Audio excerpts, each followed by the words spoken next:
Queridos, eu gostaria de mais uma vez, nesse momento, lhes trazer da parte de Deus uma mensagem para o seu coração. Abram suas Bíblias no livro de Neemias e acompanhem comigo a leitura.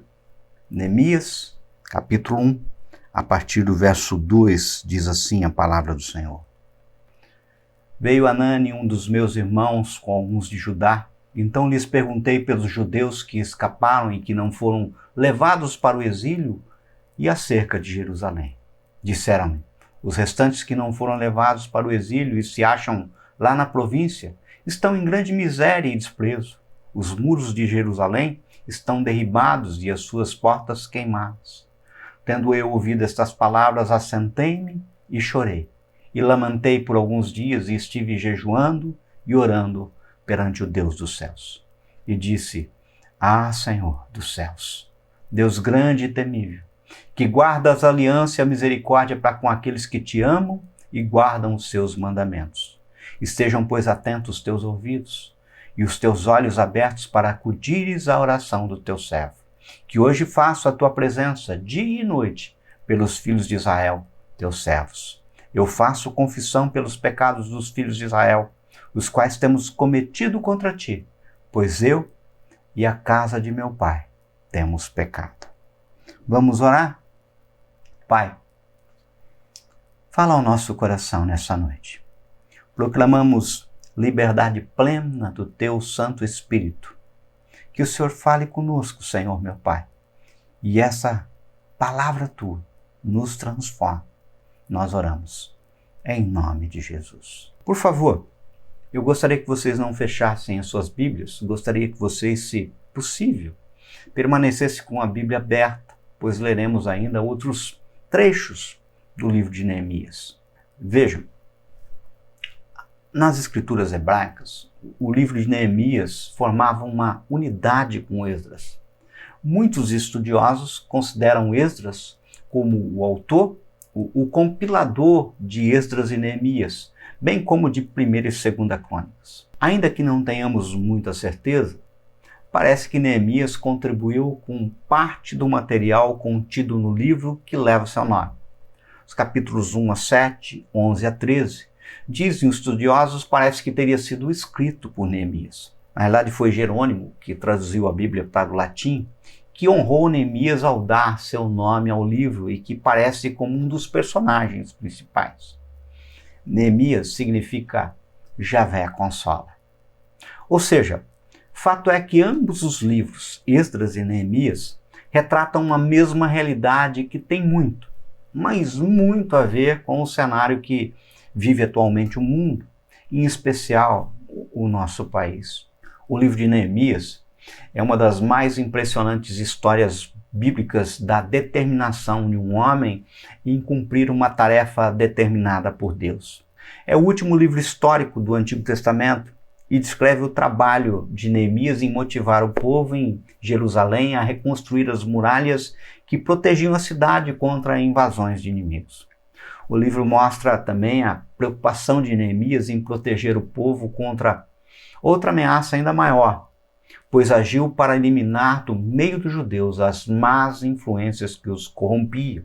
Para entender o trabalho de Neemias, é preciso que lembremos do contexto histórico do seu trabalho. O povo hebreu, em razão do pecado, se viu cativo e exilado por 70 anos na Babilônia. E no caso, mais de 90 anos antes do início dessa história, o rei da Pérsia autorizou que Zorobabel levasse quase 50 mil judeus de volta para Jerusalém. Zorobabel e os profetas Ageu e Zacarias motivavam o povo a edificar o templo em Jerusalém. 80 anos depois da volta de Zorobabel, Esdras conduziu um grupo bem menor que retornou a Jerusalém com 2 objetivos principais: ajudar no acabamento do templo e ensinar o povo a ser fiel ao Senhor.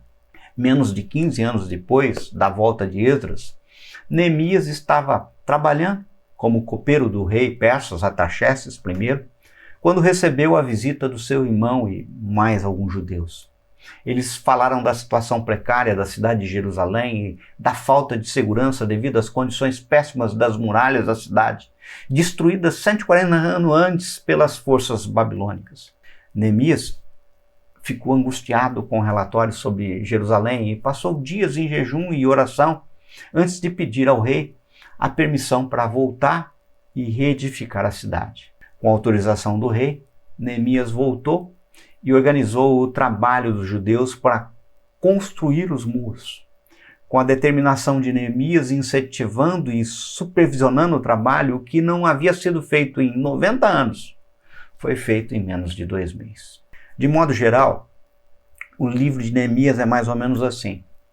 Do capítulo 1 e 2, fala da decisão de Neemias em sua volta para Jerusalém, onde avaliou a situação antes de falar com o povo sobre os planos para reedificar as muralhas. No capítulo 3, descreve a cooperação dos cidadãos no trabalho, mostrando a organização dos trabalhadores por Neemias.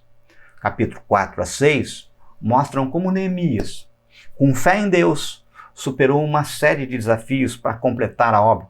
Ele enfrentou ameaças de inimigos externos e conflitos entre os próprios judeus para completar a obra em 52 dias.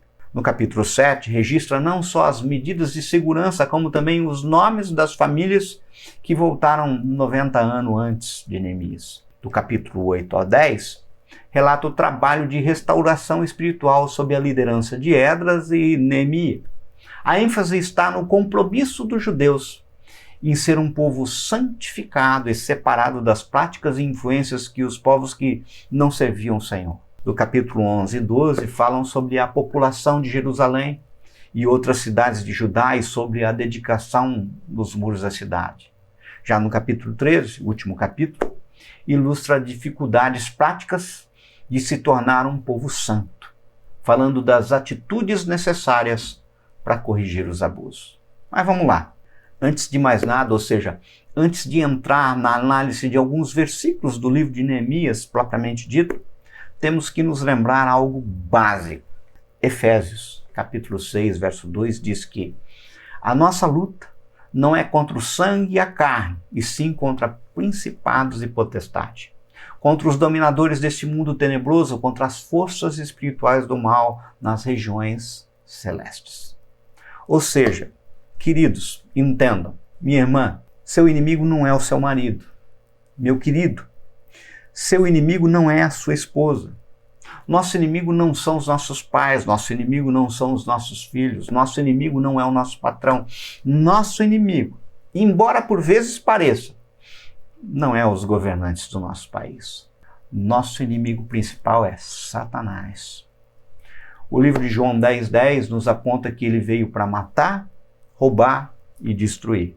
Mas nós vamos ver no livro de Neemias o que ele quer nos revelar hoje, quais são as orientações do Espírito Santo de Deus para a sua igreja neste momento terrível pelo qual passamos. Em primeiro lugar, nós temos que, ao analisarmos nossa situação, reconhecer nossa condição de pecadores e buscarmos o Senhor em oração e jejum para perdão dos pecados.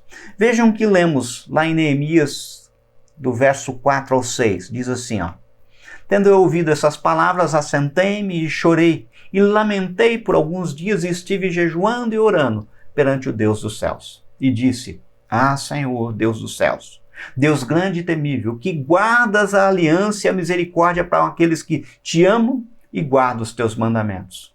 Estejam, pois, atentos os teus ouvidos e os teus olhos abertos para acudires à oração do teu servo, que hoje te faço a tua presença dia e noite pelos filhos de Israel, teus servos. E faço confissão pelos pecados dos filhos de Israel, os quais temos cometido contra ti, pois eu e a casa de meu pai temos pecado. Ora, queridos, o texto nos revela, deixa clara que Neemias jejuou. Mas você poderia me perguntar, qual era o propósito do jejum? Para que jejuar? Bem, o jejum definitivamente não é uma promoção pessoal, nem uma trombeta que visa proclamar nossa espiritualidade diante dos homens. O propósito do jejum não é obter o favor de Deus ou mudar a sua vontade. O propósito do jejum tampouco é impressionar os outros com uma espiritualidade, digamos assim, farisaica. Nós não jejuamos para ser admirado por homens, pois se assim fosse, a motivação estaria errada. O jejum é para nos humilharmos diante de Deus, para suplicarmos a sua ajuda, para voltarmos para Deus com todo o nosso coração. O jejum é para reconhecermos a nossa total dependência de Deus. Amados, o jejum é um instrumento para fortalecer-nos com o poder vindo de Deus em face dos ataques do inferno. Agora notem, o texto nos aponta que Neemias não só jejuou, ele também orou. Bem, sabemos que Deus é soberano e faz todas as coisas conforme o conselho da sua vontade. Mas sendo ele soberano, todo-poderoso, escolheu agir em resposta às orações do seu povo.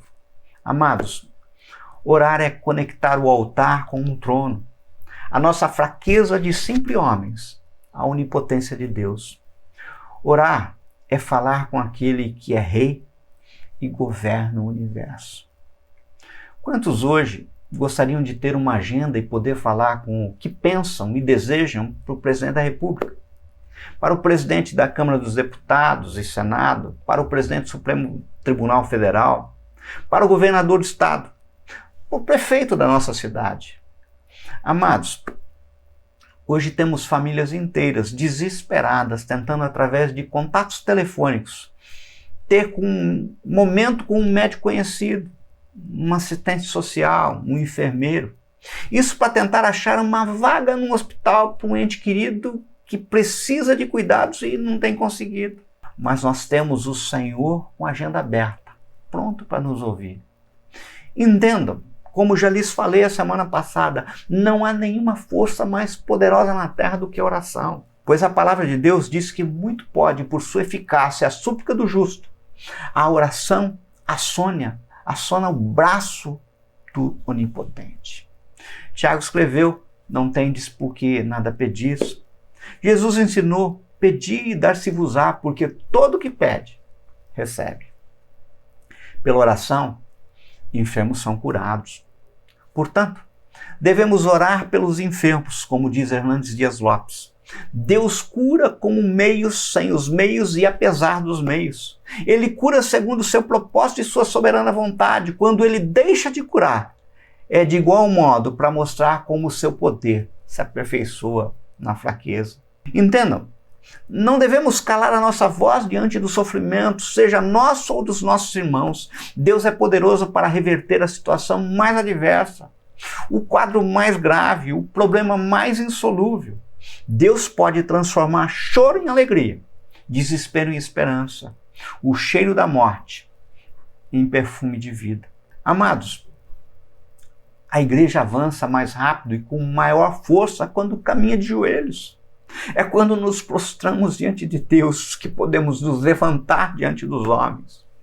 Certa vez, quando eu estudava Efésios 3,14, eu li uma frase, não me lembro de quem, que anotei no rodapé da minha Bíblia na época. Um santo de joelhos enxerga mais longe do que um filósofo na ponta dos pés. Quando a igreja ora, o céu se move, o inferno treme e coisas novas acontecem na terra. Quando o homem trabalha. Mas quando o homem ora, Deus trabalha. Nessa semana eu conversei com o pastor Clóvis, o querido Clovinho, que ficou internado, inclusive, na UTI devido ao Covid-19. Eu queria saber o que Deus tinha lhe falado, pois tinha certeza que Deus havia lhe falado. Eu ouvi coisas tremendas, e entre elas uma orientação. Não se desvie de orar. Mantenham-se em oração. Falem com o Pai a todo momento. Agora entendam, queridos, quando vemos o exemplo de Neemias diante da crise, percebemos que o ato não é de buscar descobrir quem errou. Nós temos tendência a fazer isso, tentar achar culpado. Não faça isso, mas sim, você deve olhar para dentro de si e ver a sua condição de pecador que precisa do perdão do Senhor, bem como entrar na brecha por todos. Vejam, no livro de Daniel, capítulo 9, nos é revelado que Daniel, mesmo tendo se mantido íntegro, pois a palavra nos revela que ele não se contaminou quando se dirige a Deus em oração pelo seu povo, se coloca como um deles e se coloca igualmente como pecador. Olha o que está lá em Daniel, capítulo 9, verso 4 a 8. Acompanhe comigo. Orei ao Senhor, meu Deus, confessei e disse: Ah, Senhor, Deus grande e temível, que guardas a aliança e a misericórdia para com os que te amam e guardam os teus mandamentos. Temos pecado e cometido iniquidades. Procedemos perversamente e fomos rebeldes, apartando-nos dos teus mandamentos e dos teus juízos. E não demos ouvido aos teus servos, os profetas, que em teu nome falaram aos nossos reis, nossos príncipes e nossos pais, como também a todo o povo da terra. A ti, ó Senhor, pertence a justiça, mas a nós o corar de vergonha. Como hoje se vê aos homens de Judá, os moradores de Jerusalém, todo Israel, quer os de perto, quer os de longe, em todas as terras por onde os tem lançado, por causa das tuas transgressões que cometeram contra ti. Ó Senhor, a nós pertence o corar de vergonha, aos nossos reis, aos nossos príncipes e aos nossos pais, porque temos pecado contra ti. Percebe? Em segundo lugar, em detrimento de não podermos ignorar a situação, fugir do balanço, ter consciência efetivamente da gravidade da nossa situação, não podemos esquecer que há um Deus por nós. Não podemos desanimar, temos que encontrar força no Senhor. Olhem como resta apontado em Neemias, lá no capítulo 2, a partir do verso 17. Acompanha comigo. Abra a tua Bíblia. Neemias 2, 17 e 20.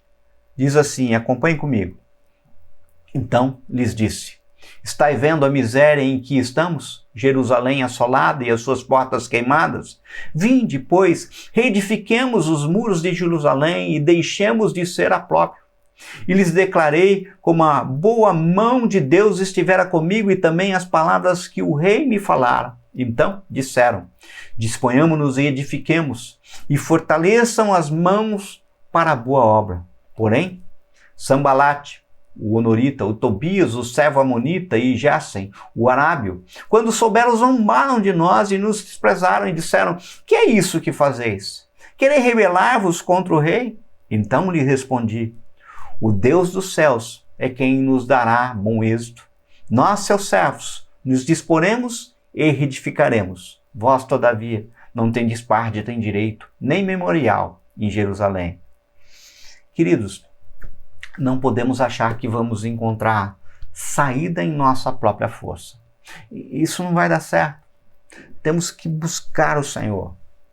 Veja, nós não abrimos mão de nos socorrer de ciência, da medicina, de remédios, do exercício dos nossos direitos enquanto cidadãos de querer uma sociedade sem corrupção, onde culpados são punidos, que querem que aqueles que foram eleitos, aqueles que detêm o poder de gestão façam o que deve ser feito. Mas até para que isso seja alcançado, nós precisamos, em primeiro lugar, nos prostrar diante do Senhor. Amados, entendam uma coisa.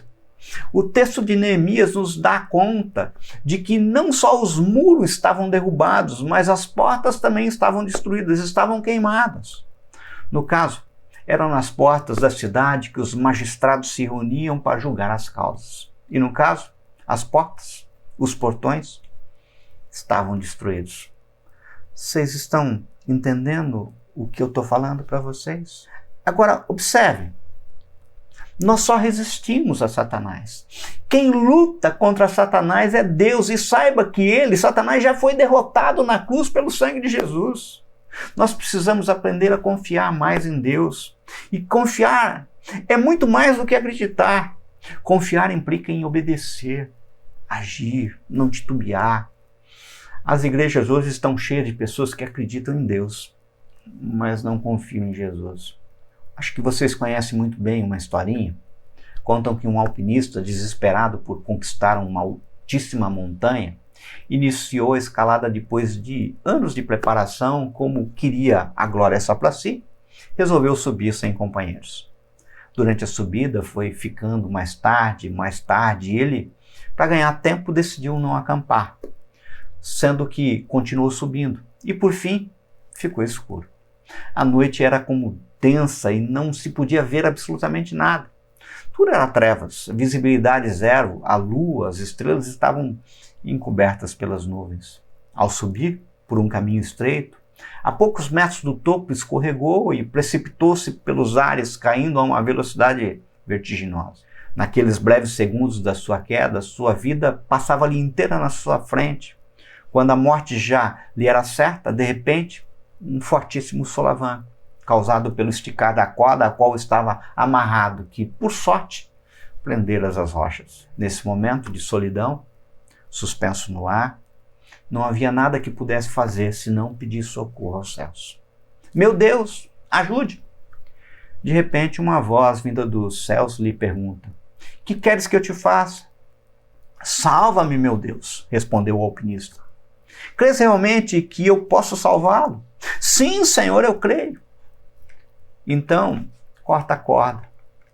Depois de um profundo momento de silêncio, o alpinista agarrou-se ainda mais na corda.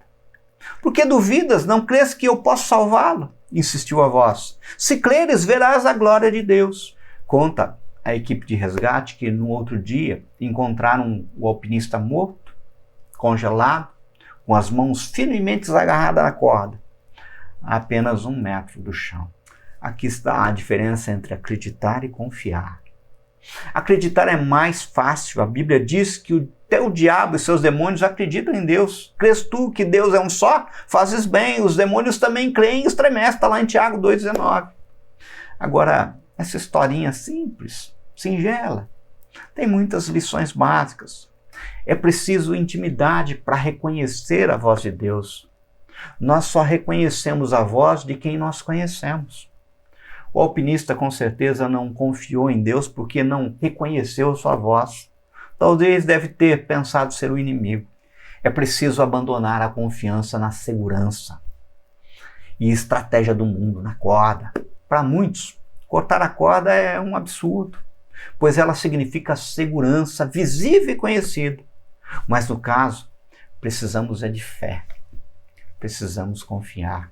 É preciso tomar uma decisão definitiva. Corta a corda. Hoje, agora é momento de você cortar a corda. Queridos, é preciso coragem para confiar sem questionamento. Amados, entenda. Eu não acredito que esta pandemia e tudo o que está acontecendo seja castigo de Deus. Mas uma coisa eu sei, a permissão de Deus. Acredito que é momento em que nossa fé está sendo colocada à prova. Tenho certeza que o Senhor está em busca é daqueles que dizem como Abacuque, ainda que a figueira não floresça, nem haja fruto na vide, o produto da oliveira minta e os campos não produzam mantimentos, as ovelhas sejam arrebatadas do aprisco e nos currais não haja gado. Todavia eu me alegro no Senhor, exulto no Deus da minha salvação. É isso que o Senhor espera. Terceiro lugar, saibam que quando nos levantamos para fazer a vontade de Deus, nos levantamos para voltarmos para a presença de Deus, de onde nunca deveremos ter saído, o inimigo também se levanta em fúria e nesse momento temos que resistir. Acompanhem comigo, Neemias 7,3 nos traz uma orientação. E lhes disse: não se abram as portas de Jerusalém até que o sol aqueça, e enquanto os guardas ainda estão ali, que se fechem as portas e se tranquem, ponham-se guardas dos moradores de Jerusalém, cada um no seu posto diante da sua casa. Queridos, se olharmos o capítulo 3 até o 6 de Neemias, veremos que o trabalho de reconstrução dos muros exigiu algumas atitudes de comportamento de batalha, pois os inimigos se levantavam contra a tarefa, de modo que as famílias trabalhavam na reconstrução com armas em punho, em estado de vigilância. Queridos, não sejamos ingênuos. Você acha que realmente, após o inimigo de nossas vidas adentrar em nossas casas, nossas famílias, em nossas empresas, nossas escolas, nossas prefeituras, nossas cidades, nosso estado, em nosso país, estabelecendo ali o caos, transformando tudo em terra arrasada, como no exemplo de Jerusalém que vemos, vai concordar em sair sem luta alguma? Não vai ser assim. Amados, Eu estou convencido que temos que tomar uma postura de luta. E luta com as armas certas. Entenda, paralelamente a estas batalhas que ocorrem em nossa vida, no mundo natural, existe uma batalha sendo travada no mundo espiritual. Muito mais terrível que essa, e temos que levantar resistência. Resistir ao diabo e ele fugirá de vós, está lá em Tiago 4,7. Zacarias 4,6 diz assim que prosseguiu ele e me disse: esta é a palavra do Senhor a Zorobabel, não por força nem por poder, mas pelo meu espírito, diz o Senhor dos Exércitos. Ou seja, precisamos aprender a depender, confiar no Senhor através do seu Espírito Santo. No caso, o capítulo 7 de Neemias, em seu versículo 3, temos uma lição sobremodo maravilhosa e tremenda. A palavra nos revela que, erguidos os muros, colocadas as portas, essas devem ficar fechadas. Que se fechem as portas e se tranque, ponham-se guardas os moradores de Jerusalém, cada um o seu posto diante de sua casa. Amados, essa semana também ouvi o amado pastor Marcelo Gualberto, que, à semelhança do pastor Clóvis, também ficou internado, acometido de Covid-19. Ele nos revelou coisas maravilhosas que o Senhor lhe falou. Dentre elas, 3 orientações que eu me lembro. Em primeiro lugar, valorize quem está do seu lado. Marido, olha para sua esposa, seus filhos. Esposa, olha para os seus maridos. Cuidem daqueles que estão perto. Cuida daquilo que importa. Em segundo lugar, firme-se em Deus. Em servir aos propósitos do Senhor, pois Ele e nele estão a razão de tudo. Em terceiro lugar, não deem lugar a mamon. O dinheiro deve estar embaixo dos seus pés. Amados, o dinheiro é um bom servo, mas é um péssimo senhor. Num leito de hospital, ninguém se lembra de bens ou poder, mas daquilo que efetivamente vale a pena. Isso que nós estamos fazendo aqui agora, vale a pena. Cultuar a Deus vale a pena. Eleja a prioridade. Esqueça o resto. Finalmente, eu queria dizer para vocês que nessa semana fiquei meditando na palavra do Senhor e destaquei que entre as funções principais da igreja destaca-se adoração, serviço e ensino.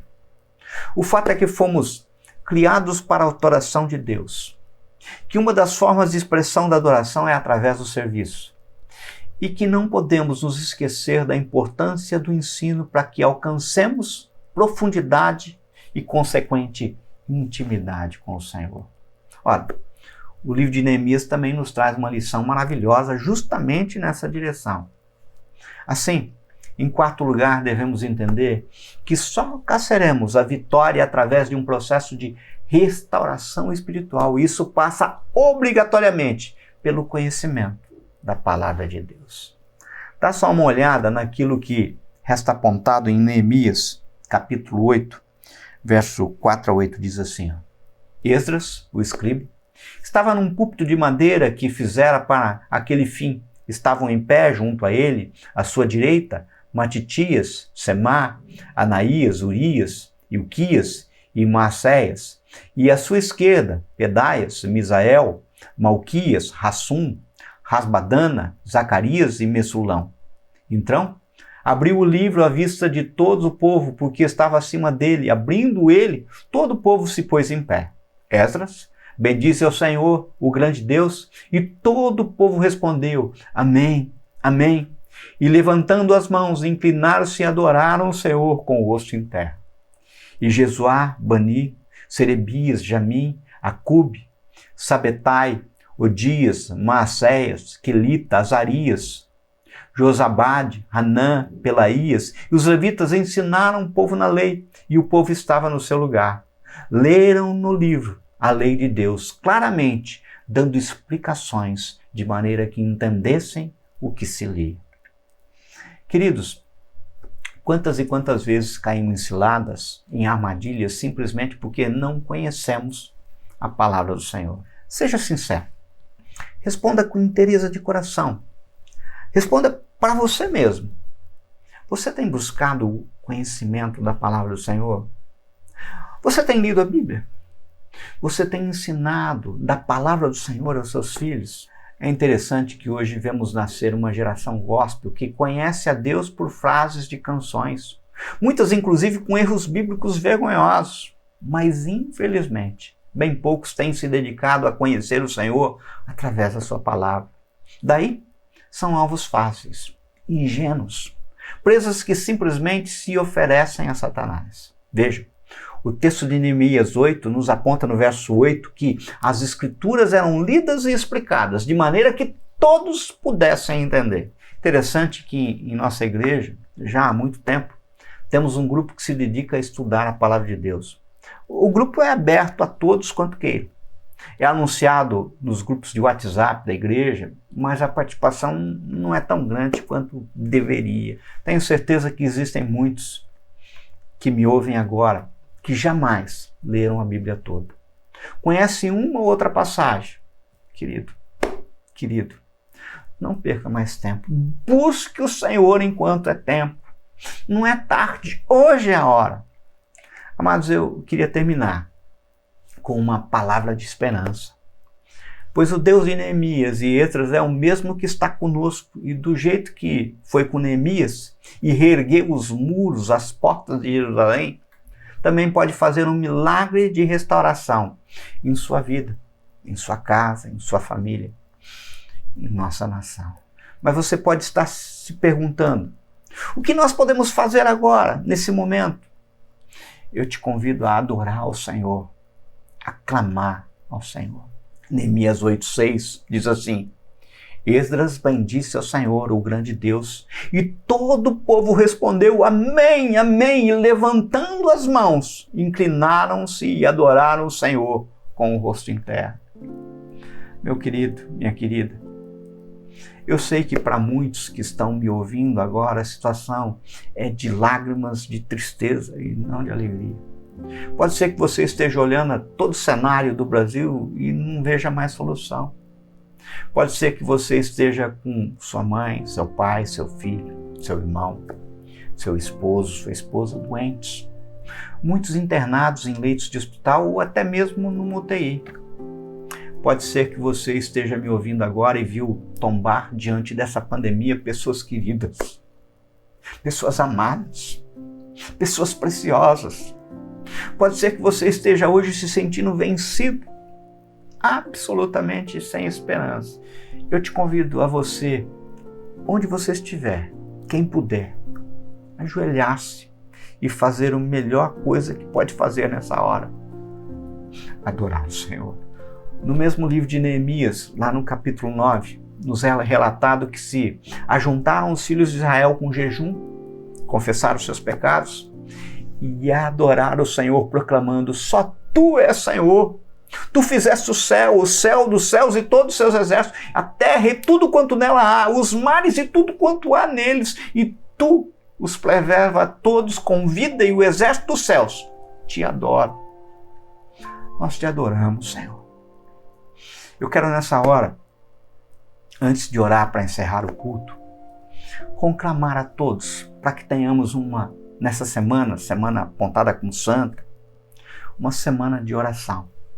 Não se preocupe, nós vamos publicar orientações pelo WhatsApp, pelo Instagram, pelo YouTube, pelo Facebook da igreja, para que você possa entrar nas trincheiras de oração enquanto igreja do Senhor Jesus, pedindo socorro do céu aos nossos enfermos, aos nossos profissionais de saúde, aos nossos governantes, à nossa nação.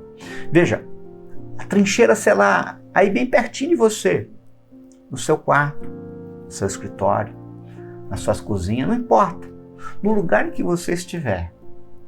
Do mesmo modo, a exemplo do que fez Esdras, do que fez o rei Josafá, também quero conclamar a todos para que nessa semana tenhamos um momento de jejum. Um jejum com o objetivo de nos humilharmos diante de Deus, para suplicarmos a sua ajuda, para voltarmos para Deus com todo o nosso coração. Também não se preocupe, você também receberá orientações pelo WhatsApp, pelo Instagram, pelo YouTube, pelo Facebook da igreja. A ideia é que, se Deus quiser, no próximo domingo de Páscoa, entregarmos o resultado desse momento como ação de graças, pois sempre, sempre a honra, a glória e o louvor serão do nosso Deus. Vamos orar?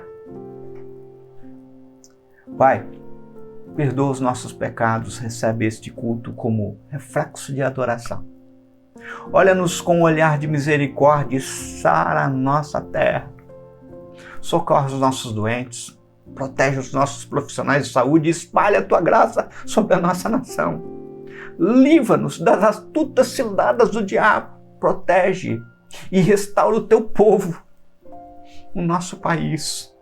É o que te pedimos, em nome de Jesus. Que a graça do nosso Senhor Jesus Cristo, o imenso amor de Deus e a consolação do Espírito Santo seja com todos vocês, Israel de Deus espalhado na face da terra, hoje e todo sempre. Amém, amém e amém. Deus te abençoe. Boa semana. Aguarde as orientações.